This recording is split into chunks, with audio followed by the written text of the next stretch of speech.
beaucoup. Premièrement, je tiens à remercier la presse pour avoir pensé à nous. Le réaménagement du calendrier scolaire est important dans le sens où le pays ne vit pas sous un même climat sécuritaire. Sur toute l'étendue du territoire national, nous n'avons pas le même climat de la sécurité.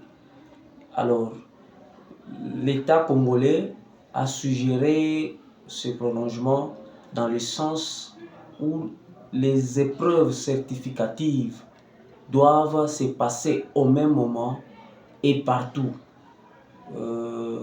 afin d'éviter certaines irrégularités que nous avons constatées la fois dernière. Il y avait des provinces qui pouvaient recevoir les résultats des examens d'État avant d'autres, parce que les examens n'avaient pas lieu au même moment et en tout lieu.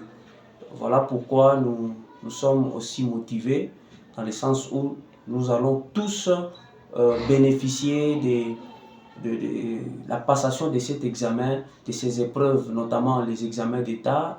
Vous avez les examens d'orientation en 8e. Ils auront lieu au même moment et partout sur toute l'étendue du territoire national. Voilà au moins ce que nous pouvons dire en ce qui concerne l'avantage relatif au prolongement du calendrier scolaire. Alors, par rapport au paiement Au paiement des frais.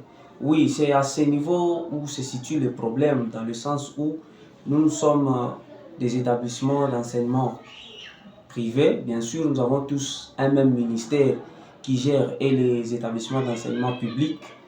La difficulté sera énorme dans le sens où nous n'avons pas convenu avec les parents d'aller jusqu'au mois de juillet. À la fin du mois de juillet, le contrat devait prendre fin le 2 juillet de l'année 2025. Alors nous sommes butés à cette difficulté liée au recouvrement des frais du mois ajouté. Quant aux établissements d'enseignement public, là il n'y a pas de problème parce que c'est l'État lui-même qui subventionne l'enseignement dans ces secteurs-là. Alors nous sommes en train de réfléchir par quel canal aborder les parents, parce que vous savez, ici ce sont les parents qui soutiennent ou qui payent.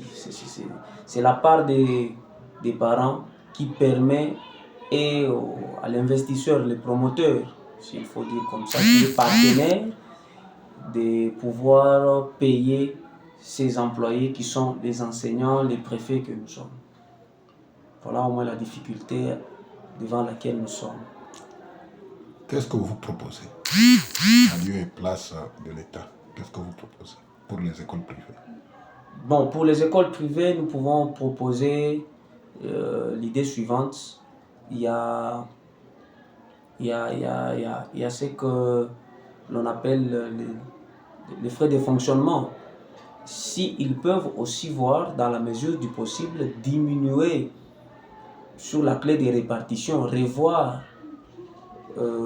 exonérer certains frais, dans le sens de permettre aux enseignants, à ces établissements d'enseignement privé, de pouvoir un tout petit peu respirer, parce que s'il faudra payer totalement, respecter la clé de répartition, payer tous les 3 trimestres à 100%, ça va peser sur les finances de l'école, parce que nous allons fonctionner, mais nous n'allons pas récolter les frais. Mais l'enseignant qui donne cours va demander ce qui lui revient. Alors, nous demandons, notre deuxième demande aux autorités serait peut-être celle d'envoyer les autorités établies, notamment les provèdes, les inspecteurs, les chefs de poule, sensibiliser la population, sensibiliser les parents au paiement des frais relatifs au mois ajouté par rapport au calendrier scolaire 2024 et 2025. Voilà, c'est ça notre demande. Un dernier mot. Un dernier mot serait de vous remercier parce que par votre canal, nous savons atteindre cela qu'on ne pouvait pas atteindre directement, mais par votre biais, nous espérons que notre voix sera portée plus loin que possible. Merci. Merci beaucoup.